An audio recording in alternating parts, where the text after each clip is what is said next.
ಸಂಘದ ಪದಾಧಿಕಾರಿಗಳೇ ಮತ್ತು ರಾಜ್ಯದ ಮೂಲೆ ಮೂಲೆಯಿಂದ ಇವತ್ತು ಎಲ್ಲ ನನ್ನ ಮಹಿಳಾ ನೌಕರಸ್ಥೆ, ಬಹಳ ಸಂತೋಷ ಅನಿಸುತ್ತೆ. ಮಹಿಳೆ ನಡೆದು ಬಂದಂತ ದಾರಿ, ನಾನು ಭಾಷಣ ಒಂದು ಸ್ವಲ್ಪ ಜಾಸ್ತಿ ಮಾಡಬೇಕು ಅಂತ ನನಗೆ ಆಸೆ ಇತ್ತು. ಯಾಕಂದ್ರೆ ನಾವೆಲ್ಲ ಮಹಿಳೆ, ನಮಗೆ ಬೇರೆ ಜಾತಿ ಇಲ್ಲ, ನಮಗೆ ಯಾವ ಪಕ್ಷ ಇಲ್ಲ, ಮಹಿಳಾ ಜಾತಿ ಒಂದೇ. ಮಹಿಳೆಗೆ ಶಕ್ತಿ ತುಂಬಬೇಕನ್ನೋದು ಒಂದೇ ನಮ್ಮೆಲ್ಲರ ಕನಸು, ನಮ್ಮೆಲ್ಲರ ಉದ್ದೇಶ. ಮಹಿಳೆ ಅಂತಂದ್ರೆ ನನಗೆ ಬಹಳಷ್ಟು ಹೆಮ್ಮೆ. ನನಗೆ ಕೆಲವೊಂದು ಸಲ ನನಗೆ ಹೇಳ್ತಾರೆ ಜನ, ನೀನೇನಮ್ಮ ಬರೀ ಮಹಿಳಾ ಪರವಾಗಿದೆಯಾ, ನೀನು ಫೆಮಿನಿಸ್ಟ್ ಅಂತ ಕೇಳ್ತಾರೆ. ಫೆಮಿನಿಸ್ಟ್ ಅಂದ್ರೂ ಕೂಡ ಪರವಾಗಿಲ್ಲ, ಮಹಿಳೆಯರು ಮುಖ್ಯವಾಹಿನಿಗೆ ಬರಬೇಕು. ಮಹಿಳೆ ಸ್ವಚ್ಛಂದವಾದಂತ ಸ್ವತಂತ್ರವಾದಂತ ವಿಚಾರಧಾರೆಗಳನ್ನ ಇಟ್ಕೊಂಡು ಸಮಾಜದಲ್ಲಿ ಬದುಕನ್ನ ಕಟ್ಕೊಳ್ಬೇಕನ್ನುವಂಥದ್ದು ನಮ್ಮ ಉದ್ದೇಶ, ನಮ್ಮ ಸರ್ಕಾರದ ಉದ್ದೇಶ. ನಾನೆಲ್ಲ ನನ್ನ ಮಹಿಳಾ ನೌಕರಸ್ಥರ ಅಕ್ಕ ತಂಗಿಯರಿಗೆ ಹೇಳಲಿಕ್ಕೆ ಬಯಸ್ತೇನೆ, ಸರ್ಕಾರ, ಮಾನ್ಯ ಸಿದ್ದರಾಮಯ್ಯ ಸಾಹೇಬ್ರ ಸರ್ಕಾರ ಇರ್ಬೋದು ಅಥವಾ ನಮ್ಮ ಕಾಂಗ್ರೆಸ್ ಪಕ್ಷದ ಸರ್ಕಾರ ಯಾವಾಗ ಬಂದಿದೆ, ಮಹಿಳಾ ನೌಕರಸ್ಥರಿಗೆ ಮತ್ತು ಮಹಿಳೆಯರನ್ನ ಒಳಗೊಂಡಂತ ಅನೇಕ ಕಾನೂನನ್ನ ಮತ್ತು ಯೋಜನೆಯನ್ನ ತರುವಂತ ಕೆಲಸವನ್ನ ಯಾರಾದ್ರೂ ಮಾಡಿದ್ದಾರೆ ಅಂತ ಹೇಳಿದ್ರೆ ನಾವು ಸ್ವಾಭಿಮಾನಿಗಳು ಗಟ್ಟಿಯಾಗಿ ಹೇಳೋಣ, ಅದು ನಮ್ಮ ಸರ್ಕಾರ, ಸಿದ್ದರಾಮಯ್ಯನವರ ಸರ್ಕಾರ, ಕಾಂಗ್ರೆಸ್ ಸರ್ಕಾರ. ನಾವು ನಡೆದುಕೊಂಡಂತ ಇತಿಹಾಸವನ್ನ ನಾವು ಇವತ್ತು ನೆನಪಿಸ್ಕೊಳ್ಬೇಕಾಗುತ್ತೆ. ಒಂದು ಕಾಲದಲ್ಲಿ ಸತಿ ಸಹಗಮನ ಪದ್ಧತಿಯಿಂದ ನಾವೆಲ್ಲ ಎದ್ದು ಬಂದಿದ್ದೇವೆ. ಇದೇ ದೇಶದಲ್ಲಿ ಆ ಸಂಸ್ಕೃತಿ ಇತ್ತು. ಒಂದು ಕಾಲದಲ್ಲಿ ಸತಿ ಸಹಗಮನ ಪದ್ಧತಿ, ಗಂಡ ಸತ್ತ ತಕ್ಷಣ ಹೆಣ್ಣು ತಲೆಯೆಲ್ಲ ಬೋಳಿಸ್ಕೊಳ್ಬೇಕಾಗಿತ್ತು. ಯಾವ ರೀತಿ ವನವಾಸವನ್ನ, ಯಾವ ರೀತಿ ಜೀವನವನ್ನ, ನರಕ ಯಾತನೆಯನ್ನ ಕಂಡಂತ ಈ ಹೆಣ್ಣು ಇವತ್ತು ನಮ್ಮ ಭಾರತ ದೇಶದ ಹೆಮ್ಮೆ ಮಗಳು, ಕರ್ನಾಟಕ ರಾಜ್ಯದ ಹೆಮ್ಮೆ ಮಗಳು. ಇವತ್ತು ಯಾವ ಮಟ್ಟಕ್ಕೆ ನಾವು ಮುಂದೆ ಬಂದಿದ್ದೀವಿ ಅಂತ ವಿಚಾರ ಮಾಡಿದಾಗ ಒಮ್ಮೊಮ್ಮೆ ನಮ್ಗೆ ಮನಸ್ಸು ಅನಿಸುತ್ತೆ. ಆದ್ರೆ ಈಗಿನ ಪ್ರಸ್ತುತ ಕಾಲಘಟ್ಟದಲ್ಲೂ ಕೂಡ, ಅದರಲ್ಲೂ ನೀವೆಲ್ಲರೂ ಕಲ್ತವರು, ಸ್ವಂತ ಶಕ್ತಿಯ ಮೇಲೆ ಸರ್ಕಾರದಲ್ಲಿ ಯಾವುದೋ ಒಂದು ಉದ್ಯೋಗದಲ್ಲಿ ತಾವು ಕೆಲಸವನ್ನ ಮಾಡ್ತಾ ಇದ್ದೀರಾ, ಇಷ್ಟೊಂದು ಸಂಘಟನೆಯಲ್ಲಿದ್ದೀರಾ, ಬಹಳಷ್ಟು ಕಾಮನ್ ಸೆನ್ಸ್ ಇದೆ ತಮಗೆ, ಬಹಳಷ್ಟು ಕಲ್ತಿದ್ದೀರಾ. ಆದ್ರೂ ಕೂಡ ಇಂಥ ಸಂದರ್ಭದಲ್ಲೂ ತಾವು ಕೂಡ ಕಷ್ಟವನ್ನ ಅನುಭವಿಸ್ತೀರಾ ಅಂತ ನನ್ನ ಗಮನಕ್ಕೆ ಬಂದಾಗ ನಿಜವಾಗ್ಲೂ ನನಗೆ ಬಹಳಷ್ಟು ವಿಚಾರ ಮಾಡ್ಬೇಕಲ್ಲಪ್ಪ. ಈ ಮಟ್ಟಕ್ಕೆ ನಾವು ಬೆಳೆದ್ರೂ ಕೂಡ ಇನ್ನೂ ಹೆಣ್ಣಿನ ಶೋಷಣೆ ಆಗ್ತಾ ಇದೆ ಅಂತ ಒಮ್ಮೆ ವಿಚಾರ ಮಾಡ್ತಾ ಇರ್ತೀನಿ ನಾನು. ಇವತ್ತು ನಾವು ಕಾನೂನನ್ನ, ಸರ್ಕಾರದಲ್ಲಿ ಅನೇಕ ಯೋಜನೆಯನ್ನ ನಾವು 3ನೇ ಮಹಡಿಯಲ್ಲಿ ಕ್ಯಾಬಿನೆಟ್ ನಲ್ಲಿ ಡಿಸಿಷನ್ ತಗೊಳ್ತೀವಿ, ಮಾಡ್ತೀವಿ. ಆದ್ರೆ ಆ ಸರ್ಕಾರಿ ಯೋಜನೆಗಳನ್ನ ಬೇರೆ ಮಟ್ಟಕ್ಕೆ ತೆಗೆದುಕೊಂಡು ಹೋಗಿ ಯಶಸ್ವಿ ಯಾರು ಮಾಡ್ತಾರೆ ಅಂತಂದ್ರೆ ಅದು ನೀವೆಲ್ಲ ಮಾಡ್ತೀರಿ ಅಂತ ಬಹಳಷ್ಟು ಹೆಮ್ಮೆಯಿಂದ ಹೇಳಲಿಕ್ಕೆ ಬಯಸ್ತೇನೆ.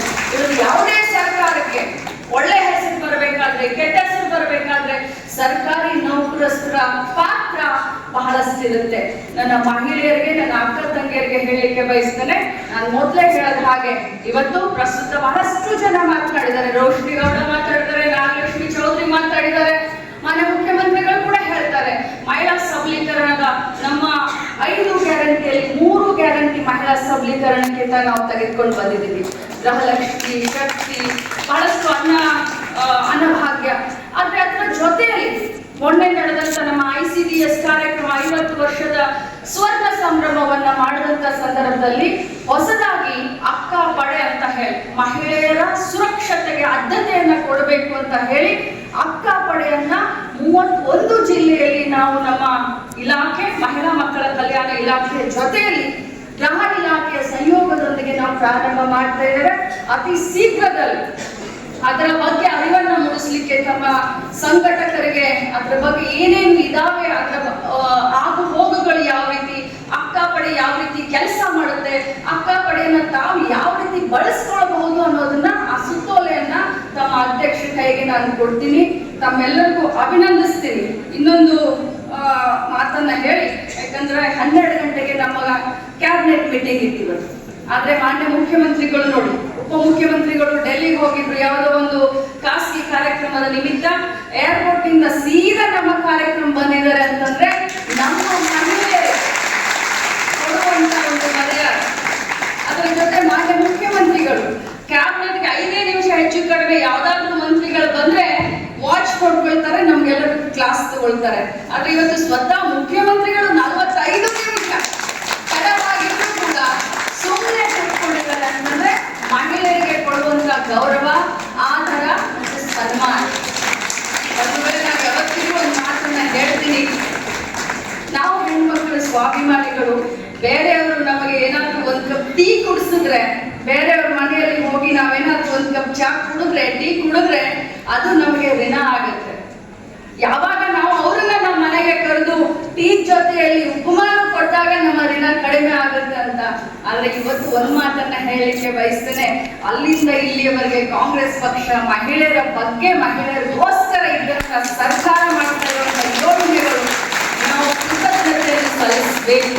ಹಾಗೆ ಹೇಳಿದ್ರು, ತಾವು ಎದ್ದು ನಮಸ್ಕಾರ ಮಾಡಬಾರ್ದು, ಇದು ನಮ್ಮ ಹಕ್ಕು.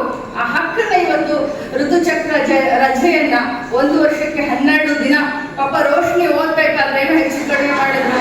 ಅದನ್ನ ಮಾಡ್ಬೇಕಾದ್ರೆ ಹೇಗಿತ್ತು ಗೊತ್ತಾ, 26 ವರ್ಷದ ಹಿಂದೆ ದದಬಬ ಅಂತ ಇದ್ದೆ, ಇವತ್ತು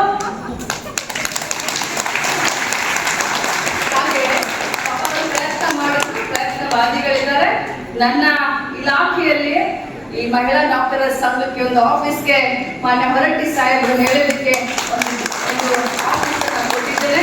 ನಾನು ಮಾನ್ಯ ಮುಖ್ಯಮಂತ್ರಿಗಳ ಹತ್ರ ಚರ್ಚೆ ಮಾಡಿ, ಯಾಕಂದ್ರೆ ನಾನು ಒಬ್ಬ ಮಹಿಳೆ ಇದ್ದೀನಿ, ಸೊ ಖಂಡಿತವಾಗ್ಲೂ ತಮ್ಮನ್ನ ಅಲ್ಲಿಂದ ಹೊರಗಡೆ ಕಳಿಸಲ್ಲ. ಯಾಕಂದ್ರೆ ಅದು ನನ್ನ ಮರ್ಯಾದೆ ಪ್ರಶ್ನೆ. ನಾನು ಯಾವತ್ತೂ ನನ್ನ ಬಿಟ್ಕೊಡೋದಿಲ್ಲ. ಮಾನ್ಯ ಮುಖ್ಯಮಂತ್ರಿಗಳ ಪರ್ಮಿಷನ್ ತೆಗೆದುಕೊಂಡು ಉಪಮುಖ್ಯಮಂತ್ರಿಗಳ ಹತ್ರ ಮಾತನಾಡಿ ತಮಗೆ ಅದನ್ನ ಆಫೀಸನ್ನ ಯಾವ ರೀತಿ ನಾವು ಕೊಡಬಹುದು ಅನ್ನೋದ್ರ ಬಗ್ಗೆ ನಾನು ಗಮನ ಹರಿಸ್ತೀನಿ ಅಂತ ಹೇಳಿ ತಮ್ಮೆಲ್ಲರೂ ಅಭಿನಂದನೆ ಸಲ್ಲಿಸ್ತೀನಿ. ಕಾನೂನಿನ ಅರಿವು, ತಮ್ಮ ಹಕ್ಕಿನ ಅರಿವನ್ನ ತಾವು ಇಟ್ಕೊಳ್ಬೇಕು. ಅವಾಗ ಬೇರೆಯವರಿಗೆ ಕಾನೂನಿನ ಅರಿವು ಮತ್ತು ಹಕ್ಕಿನ ಅರಿವನ್ನ ಕೊಡ್ಲಿಕ್ಕೆ ಸಾಧ್ಯ. ಸಂವಿಧಾನ ಶಿಲ್ಪಿ ಡಾಕ್ಟರ್ ಅಂಬೇಡ್ಕರ್ ಅವರ ಕಂಡಂತ ಕನಸು ನನಸಾಗಲಿಕ್ಕೆ ಸಾಧ್ಯ ಅಂತ ಹೇಳ್ತಾ ಇನ್ನೊಮ್ಮೆ ತಮ್ಮೆಲ್ಲರಿಗೂ ಅಭಿನಂದಿಸಿ ನನ್ನ ಮಾತು. ಜೈ ಕರ್ನಾಟಕ, ಜೈ ಮಹಿಳಾ ನೌಕರರ ಸಂಘ. ಮತ್ತಷ್ಟು ಸುದ್ದಿಗಳಿಗಾಗಿ ನೋಡ್ತಾ ಇರಿ ಪಬ್ಲಿಕ್ ನ್ಯೂಸ್ 24x7. ಇದು ಸತ್ಯದ ಧ್ವನಿ.